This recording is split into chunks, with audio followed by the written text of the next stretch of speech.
دین میں بہت ساری چیزوں کے درجات ہیں، کچھ چیزیں صرف مباح ہیں، کچھ مستحب ہیں، کچھ چیزیں سنت کا درجہ رکھتی ہیں اور کچھ پر قرآن و سنت سے نص ملی تو وہ فرض اور واجب کے درجے میں چلی گئی،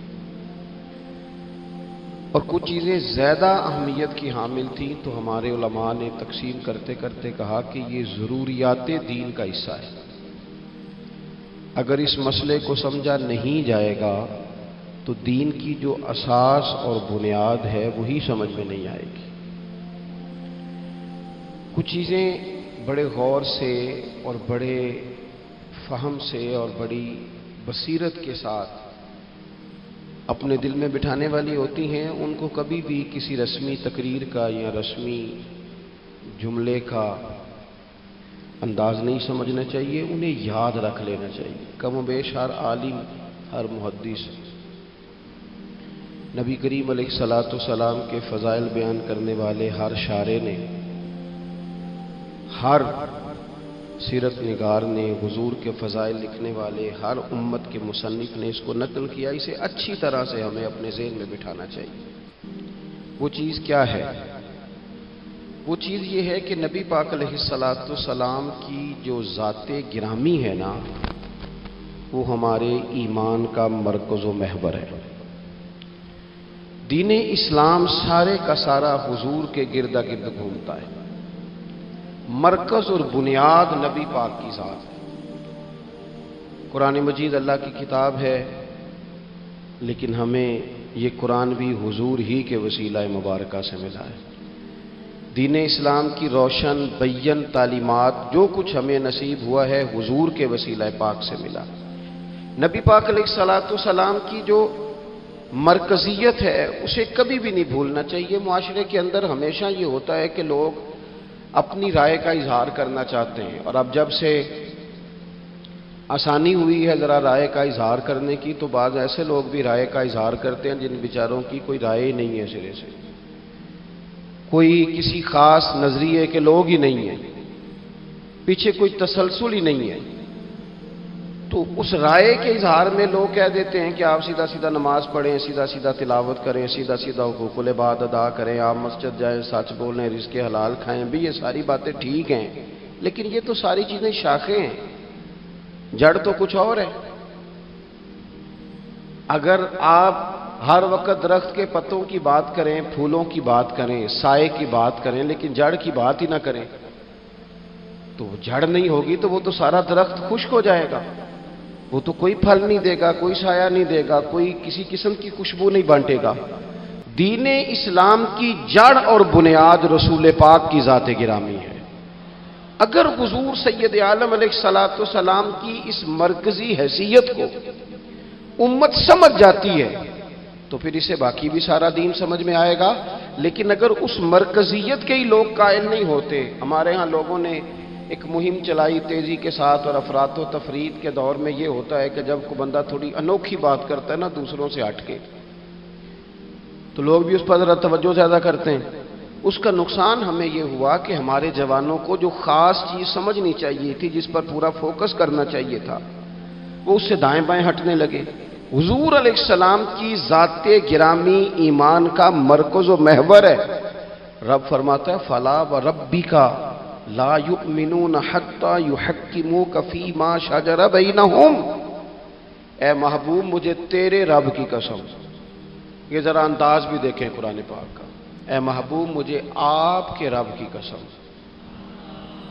محبوب آپ کے رب کی قسم، یہ لوگ اتنی دیر تک مومن نہیں ہو سکتے جب تک آپ کے ہر فیصلے کو قبول نہیں کر لیتے۔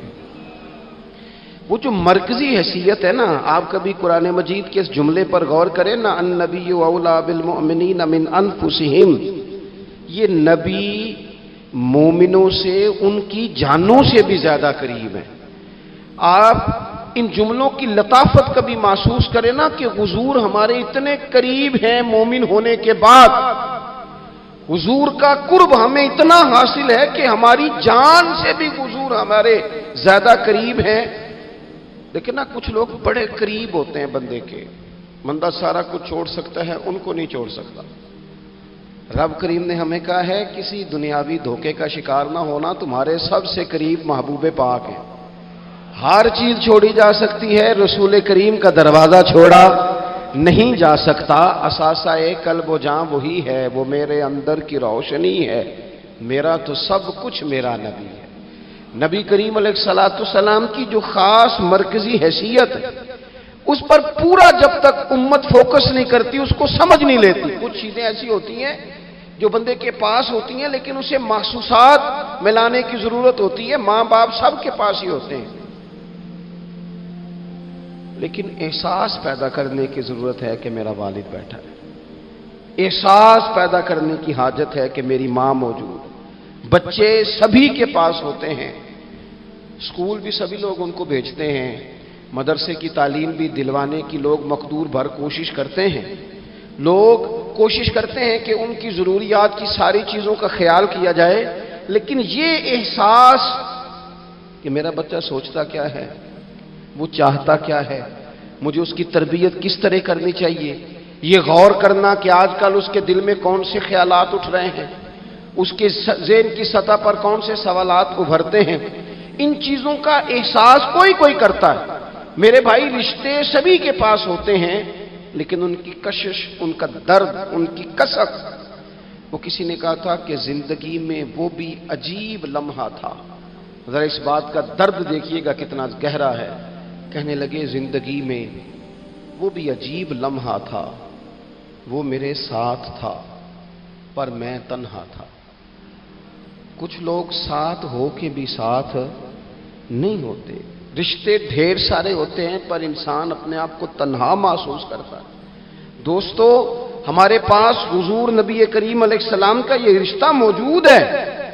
حضور ہماری جانوں سے زیادہ قریب ہیں، لیکن شرط یہ ہے کہ کبھی موبائل بند کر کے تنہائی میں بیٹھ کے خوشبو لگا کے درود پڑھ کے محبوب کی بارگاہ میں نذرانہ بھیج کے تو دیکھو۔ کبھی رسول پاک علیہ الصلوۃ والسلام کے مدینہ شریف کی یاد میں، قرآن پاک کی تلاوت میں، حضور کی سیرت اور سوانے کی لذت میں اپنے آپ کو پوری طرح محو کر کے تو دیکھو۔ کبھی کوئی نات آنکھیں بند کر کے حضور کے جلووں کی طرف بڑھ کر دیکھو تو صحیح۔ اس رشتے کا جو درد ہے، اس رشتے کا جو حسن ہے، اس کی جو معنویت ہے، اس کو بس محسوس کرنے کی ضرورت ہے۔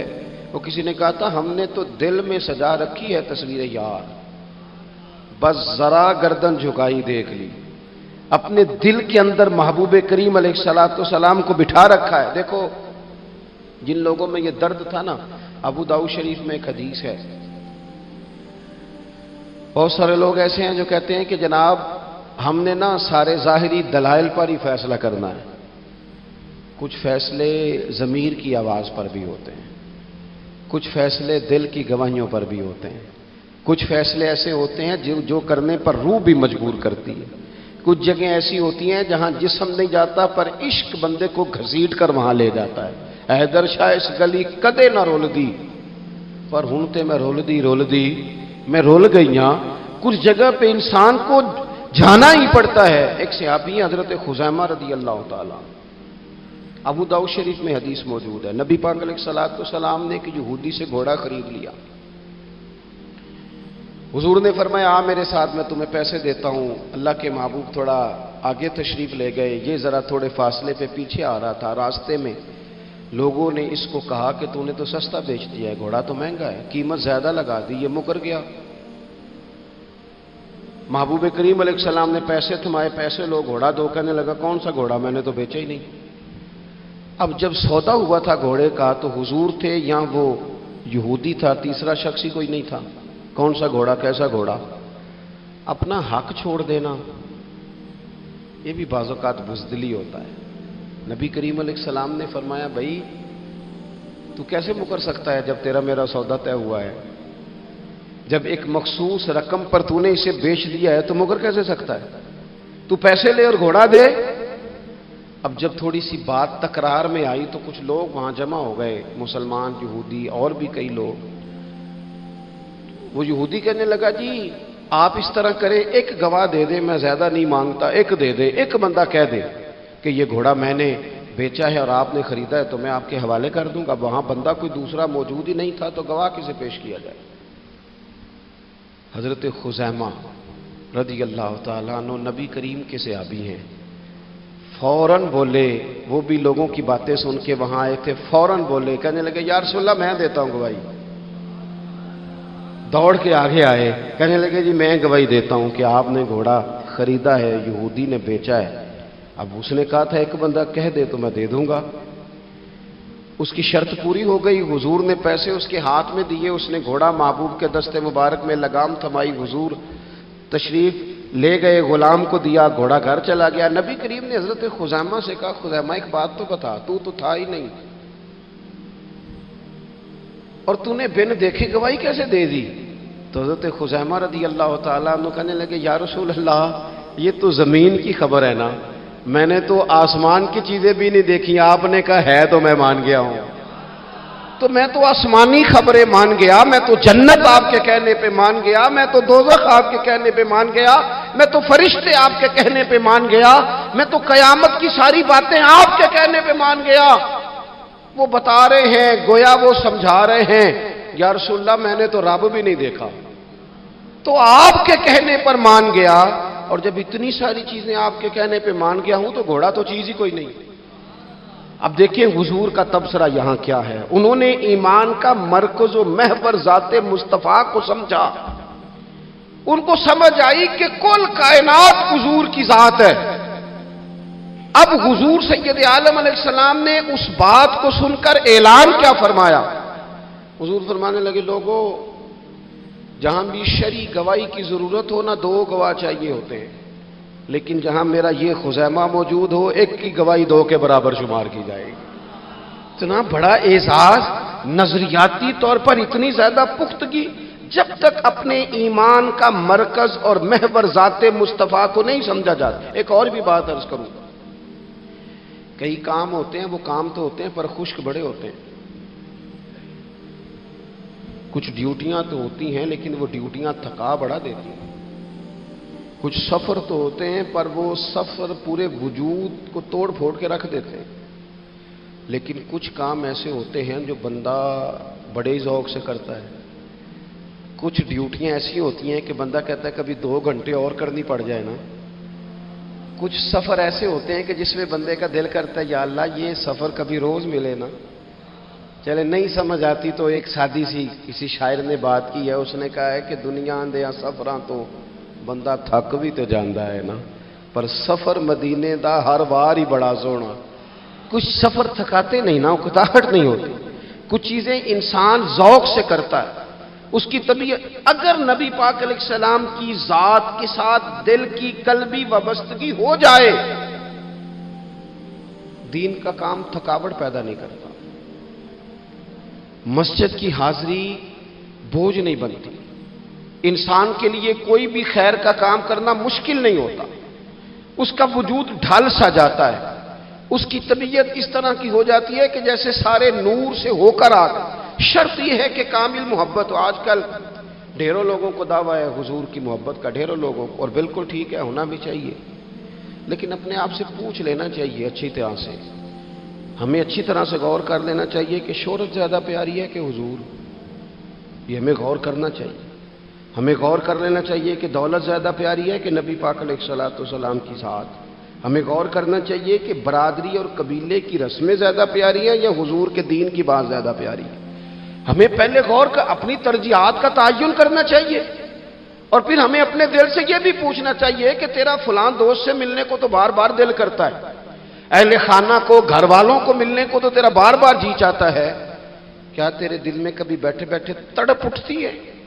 بیٹھے بیٹھے اور کبھی تیری آنکھیں باہر آتی ہیں کہ رب کوئی موقع بنا دے اور میں جا کے حضور کا شہر مبارک بھی دیکھا ہوں؟ اچانک دل کرتا ہے نا کسی شخص سے بات کرنے کو، تو کیا بالکل بیٹھے بیٹھے کبھی اچانک نعت سننے کو بھی دل کرتا ہے کہ نہیں؟ کبھی اچانک حضور کی سیرت کی طرف بھی توجہ بیٹھے بیٹھے چلی جاتی ہے کہ نہیں؟ دیکھیں کوئی بندہ بھی انکار نہیں کرے گا جب کسی سے کہا جائے گا کہ مجھے حضور علیہ السلام سے بڑی محبت ہے. لیکن آپ کو کس سے محبت ہے، آپ کس سے پیار کرتے ہیں، یہ صرف آپ کو ہی پتا ہوتا ہے. میں کس سے محبت کرتا ہوں، میرے دل میں کس بندے کے لیے کتنی گنجائش ہے، یہ سامنے والا نہیں ماپ سکتا، یہ صرف میں ہی ماپ سکتا ہوں، جو کہ دل جو میرا ہے۔ یہ باطنی کیفیات میری ہیں۔ ہم روز نعرے لگائیں، روز زور شور سے نعرے لگائیں، لوگ سن کے کہیں کہ بڑا پیار کرتا ہے یہ حضور سے، لیکن یہ ہمیں پتا ہے ہماری قلبی واردات کیا ہے، ہمیں خبر ہے۔ دیکھیں نا، صحابہ سچے لوگ تھے۔ حضرت عمر رضی اللہ تعالیٰ عنہ حضور کی بارگاہ میں حاضر ہیں تو عرض کی، یا رسول اللہ صلی اللہ تعالیٰ علیہ وسلم، مجھے آپ ہر چیز سے زیادہ پیارے ہیں، لیکن حضور مجھے لگتا ہے مجھے اپنی جان آپ سے زیادہ پیاری ہے۔ سچ بولنا ہے نا، نیرا دعویٰ نہیں کرنا، بات کو کھول کر بیان کر کے واضح کر کے بیان کرنا۔ یا رسول اللہ صلی اللہ تعالیٰ علیہ وسلم، مجھے محسوس ہوتا ہے مجھے اپنی جان آپ سے زیادہ پیاری ہے۔ تو حضور نے ان کے دل پر ہاتھ رکھ کے فرمایا، عمر ابھی ایمان نہیں مکمل ہوا۔ تو حضور کے دست پاک کا فیض آیا کہ حضرت عمر اسی وقت بول پڑے، عرض کرنے لگے، حضور آپ حکم کریں، میں جان بھی قربان کرنے کو تیار ہوں۔ اپنے آپ سے بات کریں، اپنے اوپر تھوڑی توجہ دیں، دوسروں کو تبلیغ کرتے، دوسروں کو واعظ کرتے، دوسروں کو نصیحت کرتے، دوسروں کو سمجھاتے تو بڑا وقت گزر گیا۔ اب تھوڑا سا نا اعلیٰ حضرت رحمۃ اللہ علیہ سے لوگوں نے کہا آپ واعظ کہیں، تو فرمانے لگے ابھی تو میں اپنے نفس کو نہیں واعظ کہہ سکا، اپنے آپ سے میں ابھی گفتگو نہیں کر سکا، تقریر نہیں کر سکا، تو لوگوں کو کیا واعظ کروں گا۔ ہم تھوڑا سا نا اپنے اوپر توجہ دیں۔ حضور کی محبت کا جو ذوق صحابہ کے ہاں ہے، آج بڑے سارے لوگ نہیں ہیں جو بچ بچ کے بات کرتے ہیں، بچ بچ کے۔ میں تو اپنے زمانے میں دیکھتا ہوں کہ سیاسی لیڈروں کے نعرے لگاتے وقت لوگوں کو کوئی کسی قسم کی آر محسوس نہیں ہوتی۔ وہ گاڑی جو کبھی کسی غریب کے ہاسپٹل جانے کے کام نہیں آئی، سیاسی لیڈر کا جلسہ ہو تو وہ بھی گاڑی اندر سے نکل آتی ہے، اور اس پر 10 بندے چڑھ جائیں تو ٹوٹنے کا بھی کوئی خطرہ محسوس نہیں ہوتا۔ لیکن وہ لوگ جو اتنا تگڑا کر کے اپنے لیڈر کا نعرہ لگا رہے تھے، انہیں چاہیے تو نا کہ اس سے کئی 100 گنا بڑھ کے ان کی زبانوں پہ حضور کے تذکرے جاری ہوتے، اور ان کی زبانیں پوری طرح تر ہوتی درود و سلام سے۔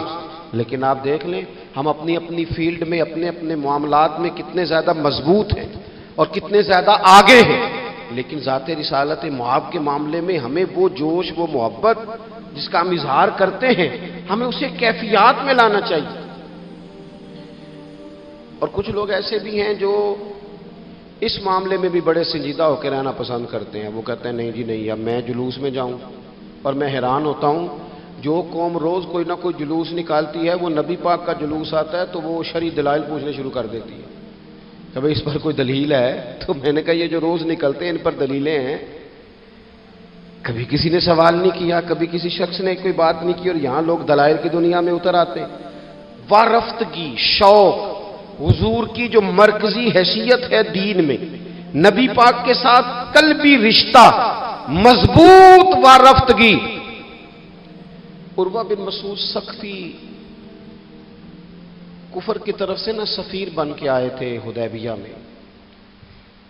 تو جب کوئی بندہ کسی کا سفیر بن کے آتا ہے تو وہ اس کی پوری ترجمانی بھی کرتا ہے، پورے نمائندے بن کے آئے تھے۔ یہاں کچھ وقت انہوں نے حضور کے صحابہ کے ساتھ گزارا اور واپس گئے، تو جا کے کہنے لگے لوگوں میں سفیر آدمی ہوں، میں نے کافی ساری دنیا دیکھی ہے۔ سفیر جو ہوتے ہیں نا مختلف ممالک میں تعینات، وہ مختلف تہذیبوں کو دیکھتے ہیں، مختلف حکومتوں کو دیکھتے ہیں، مختلف نظریات کا مطالعہ کرتے ہیں۔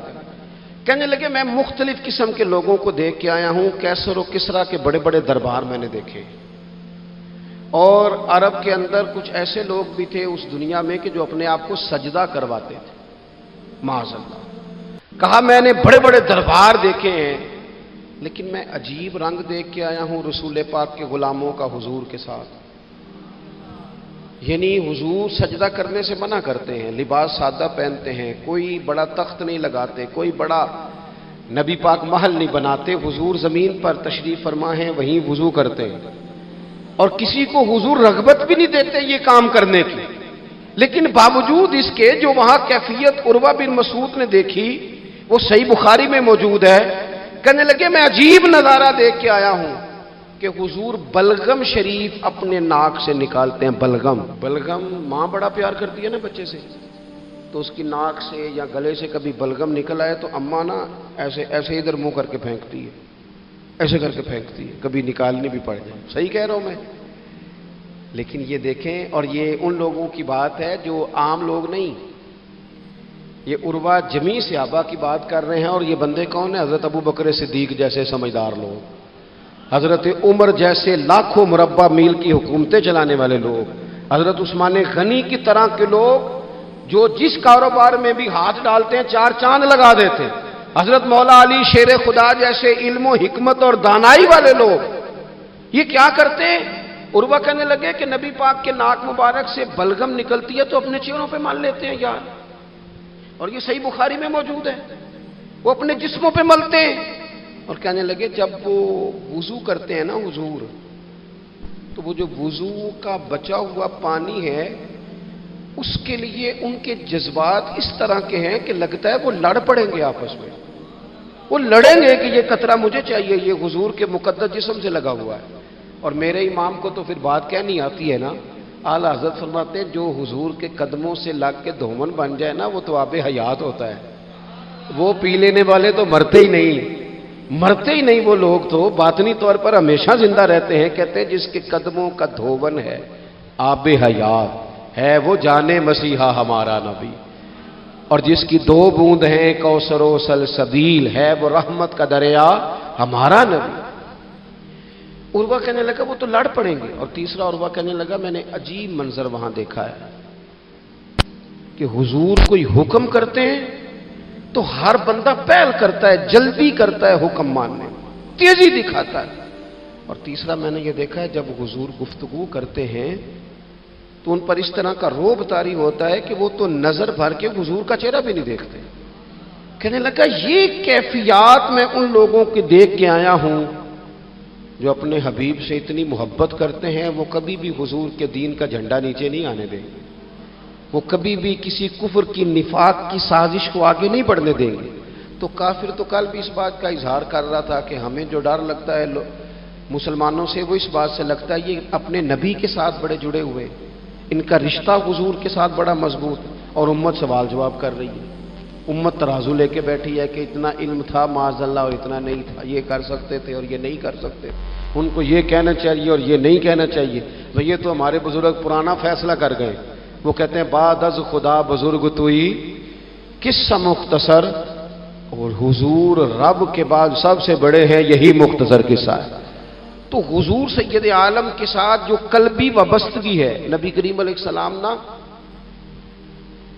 مدینہ شریف میں جب ہجرت کر کے تشریف لے گئے تھے تو حضرت ابو ایوب انصاری رضی اللہ تعالیٰ عنہ کے گھر میں حضور نے قیام فرمایا تھا۔ ہمارے پاس بہت ساری چیزیں ایسی ہوتی ہیں جن کی طلب بڑی ہوتی ہے لیکن جب وہ حاصل ہو جاتی ہیں پھر ان کی طلب نہیں رہتی۔ ایک چیز آپ کے پاس ہمیشہ رہنے لگ جاتی ہے پھر اس کے ادب آداب زیادہ نہیں رہتے، یہ ایک مزاج ہے۔ عام آدمی، چلے میں اپنی بات بتاتا ہوں آپ کو، عام آدمی جو ہوتا ہے نا وہ قرآن شریف کے غلاف کو بھی چومتا ہے، پھر قرآن پاک کو بھی چومتا ہے، پھر وہ بڑے احترام سے کھول کے رکھتا ہے، لیکن ہمارے مدارس میں جو حافظ ہوتے ہیں وہ نہیں زیادہ چومتے، ان کے پاس رہتا ہے نا ہر وقت، وہ لا کے رکھتے، ادب کرتے ہیں، کوئی بے ادبی نہیں کرتے، اللہ معاف کرے، لیکن جس طرح سے عام آدمی اس کو بار بار چومتا ہے یا ذوق کا اظہار کرتا ہے، دیکھیں حافظ بیچ بیچ میں سے ناراض ہونے لگ گیا مجھ سے، آپ ناراض نہ ہوں لیکن چلو بات کر تو لینے دو نا، جو ٹھیک ہے وہ کر تو لینے دو۔ یہ ہوتا ہے بعض اوقات جو چیز بالکل قریب آ جاتی ہے نا، یعنی ایک چیز آپ کا مقصود ہے اور اگر وہ مقصود مل گیا تو وہ جو درویش نے کہا تھا نا کہ یہی بہتر ہے کہ پردوں میں وہ پردہ پوش رہے، اس کی بھی بڑی حکمتیں ہوتی ہیں، اس لیے کہ جو تڑپ، ملنے کی تڑپ کی جو لذت ہے وہ کئی دفعہ وصال کی لذت نہیں ہوتی، تو یہی بہتر ہے کہ پردوں میں وہ پردہ پوش رہے، اور وہ اگر پردے ہٹا دے تو پھر کسے ہوش رہے۔ جب آپ کو وہ چیز میسر آ جاتی ہے تو پھر اس کی قدر، اسی لیے حضرت عمر فاروق رضی اللہ تعالیٰ عنہ کا یہ طریقہ تھا کہ جب لوگ حج کر لیتے تھے نا تو فرماتے تھے حج ہو گیا اب اپنے اپنے گھر جاؤ، زیادہ دیر نہ رہو حرم شریف میں، زیادہ دیر رہو گے تو قدر نہیں کرو، اب جاؤ۔ بڑی دلچسپ ہوتی ہیں بے ترتیب ملاقاتیں. کبھی کبھی ملنے میں ذوق زیادہ ہوتا ہے، لطف زیادہ ہوتا ہے، طمانینت زیادہ ہوتی ہے. حضرت ابو ایوب انصاری کہتے ہیں مجھے مقصود مل گیا، کرم ہو گیا، میں منتظر تھی، میری روح میری نظر کے حضور میرے گھر تشریف لائیں، حضور آ گئے، کرم ہو گیا، رحمت ہو گئی. اب ایسا نہیں ہے کہ ان لوگوں کو مقصود مل گیا ہے تو بس بات ختم ہو گئی. اب وہ سمجھ گئے کہ میرے تو گھر آ گئے تو میرے لیے تو ساری بات ہی کھل گئی ہے.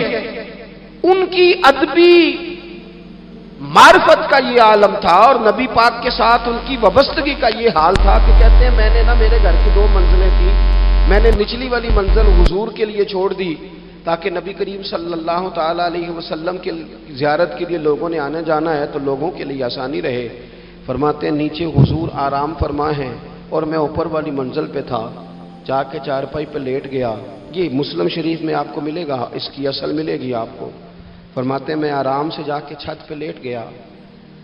رات کا تھوڑا سا پہر گزرا تو میرے دل میں خیال آیا ابو ایوب تو اوپر ہے اور حضور نیچے ہے، پائے نظر ہوش میں آ. یہ کوئے نبی ہے، آنکھوں سے بھی چلنا یہاں بے ادبی ہے.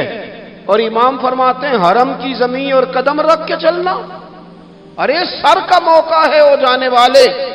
کہا حضور نیچے. فرماتے ہیں ساری رات میں ایک دیوار کے ساتھ پیچھے ہو کے بیٹھا رہا. ساری رات یہ سوچتا تھا کہیں میں وہاں نہ چل دوں جہاں حضور آرام فرما ہو، میرے قدم نہ آ جائیں. میں تڑپتا رہا. مقصود پاس آ گیا ہے، وہ چیز حاصل ہو گئی ہے، لیکن اس کی تڑپ میں اضافہ ہوا ہے، احترام بڑا ہے. یعنی اب سوچ رہے ہیں کہ میں ان کا ادب کیسے کروں، ان سے محبت کیسے کروں، کس اعزاز سے انہیں بٹھاؤں. فرماتے ہیں کہ تڑپ کے میں صبح حاضر بارگاہ ہوا. میں نے کہا یا رسول اللہ کریم کرم ہو جائے، میری تو بساط ہی نہیں، میں چھت پہ کیسے گزارا کروں گا. تو حضور فرمانے لگے میرے پاس تو لوگوں نے آنے جانا ہے، میں تو نیچے ذرا آسانی محسوس کرتا ہوں، یہی ٹھیک. یا رسول اللہ آپ کی بات ٹھیک ہے، پر کریم اگر کرم ہو جائے نا تو مہربانی ہوگی. اللہ کے رسول نے جب نظر مبارک اٹھا کے حضرت ابو ایوب انصاری کا چہرہ دیکھا نا، خیال آیا مسلمان نیک و بد پہچان جاتے ہیں اور محمد تو آدمی کے دل کی باتیں جان جاتے ہیں صلی اللہ تعالی علیہ وسلم. حضور نے جب نظر فرمائی اور ان کی آنکھوں میں چمکتے ہوئے آنسو دیکھے تو حضور فرمانے لگے میں سمجھ گیا ہوں تو نہ اوپر رہ پائے گا نہ سو پائے گا، تو بچے لے کے نیچے آ جا، میں ہی اوپر چلا جاتا ہوں. صحابہ کی وہ جو خاص قلبی کیفیات ہیں رسول پاک کے ساتھ. میرے سنگیوں دیکھو، میلاد شریف کا جو جھنڈا ہے وہ بھی میلاد شریف کا ہی ہے، وہ میلاد کا جھنڈا. ایسا نہ ہو کہ میلاد کا جھنڈا کسی گلی میں پڑا ہوا نظر آئے، میلاد پہ چھپنے والا اشتہار پوسٹر کسی جگہ گرا ہوا نظر آئے. یہ جو لنگر شریف ہے نا، تبرک کے چاول، یہ حضور کے میلاد سے وابستہ ہے. یہ گلیوں میں بکھرے ہوئے نظر نہ آئے. اس طرح کی کیفیات نہ ہو کہ محسوس ہو کہ جناب یہ تو احترام والے لوگ ہیں، یہ لوگ تو حضور کی محبت کی بات کرتے ہیں. محبوب کی نسبتوں کا احترام بھی محبت ہی کا ایک پہلو ہوتا ہے. خاص وارفتگی نبی پاک کی ذات کے ساتھ خاص. اور پھر ان لوگوں نے نا ان چیزوں کو بھی چھیڑا جن کی شریعت میں گنجائش تھی. شریعت کے 2 حکم ہیں، ایک عزیمت ہے، ایک رخصت ہے. ایک یہ ہے کہ اگر حالات بڑے سخت ہیں، بڑے گڑبڑ ہیں تو آپ تھوڑی دیر کے لیے سائڈ پہ ہو جائیں، رخصت ہے، اجازت ہے.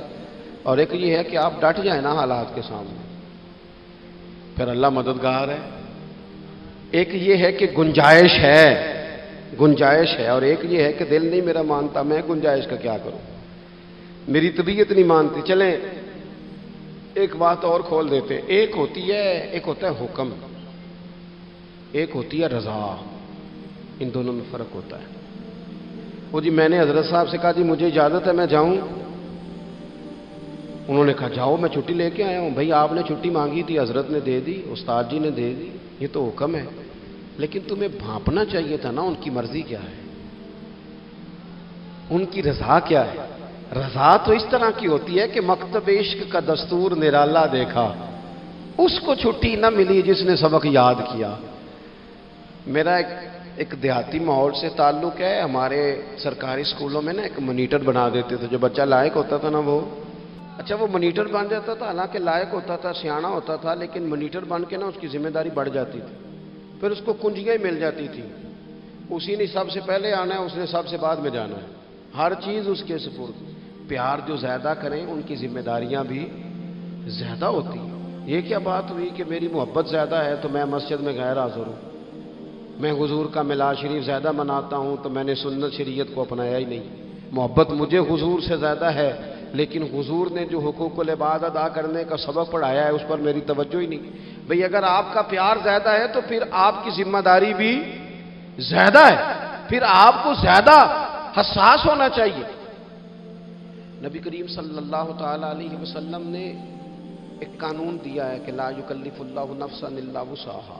رب فرماتا ہے جو بوجھ کوئی اٹھا نہ سکے ہم اس پر وہ بوجھ نہیں ڈالتے۔ اللہ کے راستے میں آپ نے خرچ کرنا ہے تو اگر آپ کی جیب اجازت دیتی ہے تو خرچ کرے، نہیں دیتی تو نہ کرے۔ شریعت اسلامیہ نفلی صدقات کے معاملے میں انسان کو مجبور نہیں کرتی۔ اسی طرح محبت کا معاملہ ہے، خدمت کا معاملہ ہے، لیکن صحابہ بعض وہ کام بھی کرتے تھے جو شرعی طور پر ان پر ضروری نہیں تھے، اور جب کرتے تھے تو کیوں کرتے تھے؟ محبت مجبور کرتی تھی، پیار مجبور کرتا تھا۔ طبرانی میں موجود ہے، اللہ کے حبیب علیہ الصلوۃ والسلام کو اچانک ایک صحابی نے دیکھا اور فوراً عرض کرنے لگے یا رسول اللہ میرے ماں باپ قربان ہوں، چہرے پر نکاہت بڑی ہے، کمزوری ہے، کیا وجہ ہوئی؟ تو حضور نے ایک ٹھنڈی آہ بھری اور فرمایا میں نے کئی دنوں سے کھانا نہیں کھایا، کھجور اور پانی پر گزارا ہے۔ میٹھا کھانا بھی سنت ہے لیکن فاقہ کرنا بھی سنت ہے۔ اپنی مرضی کی سنت ادا کر لینا یہ تو بڑا آسان کام ہے، لیکن میرے بھائی شریعت اسلامیہ میں جو چیز غالب رہی ہے اس پر بھی کبھی کبھی ذوق کرے۔ اور پھر حضور کا جو فقر ہے اختیاری ہے، نبی پاک نے مانگ کے غریبی لی ہے اللہ تعالیٰ سے کہ یا اللہ ایک وقت روٹی دے ایک وقت فاقہ دے۔ تو نبی کریم علیہ السلام نے فرمایا کہ میں نے کھانا نہیں کھایا، کھجور پانی پہ گزارا ہے کئی دنوں سے۔ اب اس صحابی کو حکم تو دین کا یہی ہے نا کہ اگر گھر میں کچھ ہے تو لے آؤ، ورنہ شریعت پابند تو نہیں کرتی۔ تو وہ پہلے اپنے گھر گئے، جا کے پوچھا کوئی چیز ہے؟ گھر والوں نے کہا کوئی نہیں۔ پھر وہ پڑوسیوں کے گھر میں گئے، کوئی کھانے کی چیز ہے؟ کوئی نہیں۔ رشتہ داروں سے محلے داروں سے پوچھا، کوئی نہیں۔ چپ کر کے نہیں بیٹھے، ایک یہودی کے باغ میں گئے، کہنے لگے یار کوئی مزدوری مل جائے گی؟ وہ سجنا یار مناؤن دی خاطر اساں کی پیش بٹائے، کوئی مزدوری ملے گی؟ اس نے کہا گرمی بڑی سخت ہے، پانی کنویں کا نیچے چلا گیا، ایک ڈول پانی کا اگر نکال سکتے ہو تو ایک کھجور دوں گا۔ فرمانے لگے منظور ہے۔ کہتے میں نے اپنے کندھے سے چادر اتار کے بچھا لی، ایک ڈول پانی کا نکالتا، ایک کھجور ملتی، وہ میں اس کپڑے میں ڈالتا جاتا، چادر میں ڈالتا جاتا۔ جب ذرا میری چادر بھر گئی کھجوروں سے، میں نے اسے سمیٹا، لے جا کے حضور کی بارگاہ میں پیش کیا۔ محبوب وہیں بیٹھے تھے۔ کہتے حضور نے میرا پسینے سے شرابور وجود دیکھا اور میرے چھالوں سے بھرے ہوئے ہاتھ دیکھے اور میرے تھکے تھکے وجود کو دیکھا، تو کریم نے ایک کھجور اٹھائی اور اٹھا کے منہ میں رکھی۔ حضور فرمانے لگے کس نے تجھے مجبور کیا یہ کام کرنے پہ؟ اس کی مجبوری تو کوئی نہیں نا، کس نے تجھے مجبور کیا؟ تو کہتے ہیں دو آنسو میرے بھی چھلک پڑے۔ میں نے عرض کی حضور ہمیں کوئی مجبور کر سکتا ہے؟ ہمیں آپ کی محبت نہیں مجبور کیا، حضور یہ محبت ہے جس نے مجبور کیا۔ یا رسول اللہ کائنات کی ہر چیز سے بڑھ کر آپ سے پیار ہے۔ یہ غریب آدمی، سادے لوگ ہیں، یہ بہت مہنگے تحائف لانے کی ظاہری پوزیشن میں نہیں ہیں، لیکن دیکھو نا اظہار محبت کے معاملے میں کتنا بڑا دل رکھتے ہیں۔ یا رسول اللہ صلی اللہ تعالی علیہ وسلم آقا محبت نے مجبور کیا، وہاں انعام نہیں ملا، ظاہری طور پر جو انعام ہوتے ہیں وہ نہیں، اس کا نہیں حضور نے اعلان کیا۔ حضور فرمانے لگے سن پھر اگر تو مجھ سے محبت کرتا ہے تو فقر و فاقے کی تیاری کر، مصیبت کے لیے تیاری کر.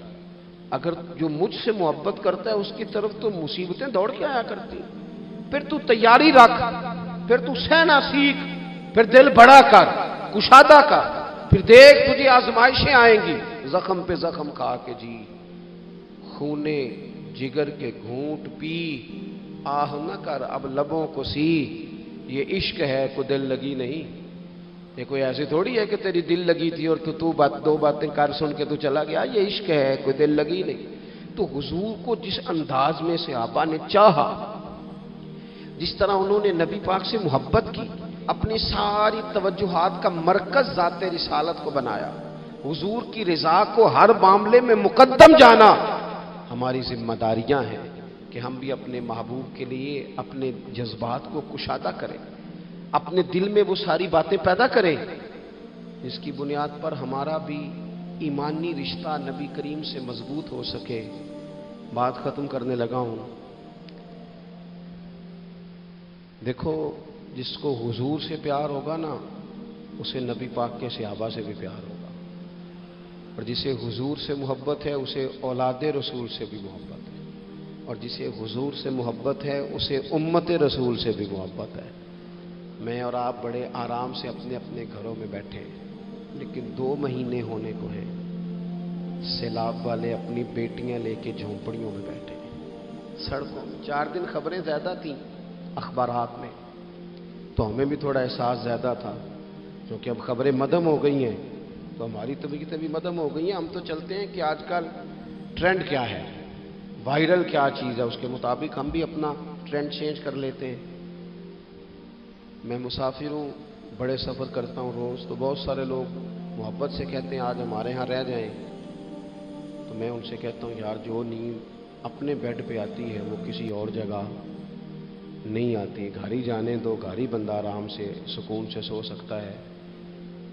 کسی کا بڑا بہترین گھر بھی ہو تو جب کسی کے گھر نیند نہیں آتی, بچے نہیں سوتے, اپنے گھر جانا ہے, تو مجھے بتاؤ جو بیچارے جھونپڑیوں میں آ کے بیٹھ گئے ان کے لیے کتنی مشکل بات ہے, خیموں میں بیٹھے. لیکن کیا کریں, اس وقت جتنی سیاسی جماعتیں ہیں نا ملک میں, سب حکومت میں, کسی کی پنجاب میں حکومت ہے, کسی کی مرکز میں ہے, کسی کی کہیں ہے. چاہیے تھا نا یہ سارے وسائل استعمال کرتے اور ان لوگوں کی خدمت میں پہنچتے. ہمیں اپنے دل کشادہ کرنے چاہیے حضور کی امت کے لیے. میلاد شریف کی جہاں جہاں بھی محفل ہو نا, کوشش کریں غربا کو بٹھا کے اچھے طریقے سے روٹی کھلائی جائے, ان کا اکرام کیا جائے, اس لیے کہ یہ نبی پاک کی امت ہے, ان سے پیار کیا جائے. اور دیکھو, حضور سے پیار ہے تو امت سے پیار ہے, تو پھر ہمیں حضور کی شریعت سے بھی پیار ہونا چاہیے. ہمیں ہر جگہ مقدم کرنا چاہیے دین کو. اگر کل 10ویں 40ویں جنازے پہ ہم دین کی بات کرتے ہیں تو پھر ہمیں نکاح ولیمے اور عقیقے والے دن بھی دین کی بات ہی کرنی چاہیے. وہاں بھی ہمیں ترجیح دین ہی کو دینی چاہیے. یہ کیا بات ہوئی کہ جب غم آئے تو رخ اللہ رسول کی طرف ہو گیا, اور جب خوشیاں ملی تو پھر سارے شیطانی کام شروع کر دیے. یہ حضرت بابا فرید الدین مسعود گنج شکر کا وطن ہے. یہاں سے نا خوشبوئیں پھیلی ہیں پوری دنیا میں رسول اللہ کے دین کی. یہاں سے لوگوں نے فیض پایا ہے. اور سنگیو, یہاں آ کے وقت گزارنے والے محبوب الہی بن جایا کرتے. آپ محسوس کریں کہ یہ دھرتی کتنی کو زرخیز ہوگی, یا رنگ کتنا کو بڑا ہوگا. حضرت بابا صاحب رحمۃ اللہ علیہ کا خواجہ نظام صاحب کے ساتھ ایک خط ہے. جب انہوں نے کہا نا حضور ملنے کو بڑا دل چاہتا ہے, تڑپتا ہوں, تو بابا صاحب نے جواب میں لکھا تھا کہ نظام, فرید کا دل تجھ سے زیادہ تجھے ملنے کو کرتا ہے, لیکن اگر میں چل کے تیرے پاس آؤں گا تو یہاں دینی خدمت کا نقصان ہوگا, اور اگر تو چل کے آئے گا تو جو ڈیوٹیاں تو کر رہا ہے وہاں دینی معاملات کا نقصان ہوگا. فرمانے لگے تو وہاں بیٹھ کے رسول اللہ کے دین کی نوکری کر, میں یہاں بیٹھ کے کرتا ہوں, اللہ جنت میں دونوں کی ملاقات کرا دے گا. آپ خصوصیات دیکھتے ہیں ہمارے بزرگوں کے نظریات کیا ہیں. وہ لوگ قائل ہیں خدمات کے, وہ خدمات کے قائل. اس لیے اپنی زندگی کے اندر ہمیں نصب العین بنانا چاہیے.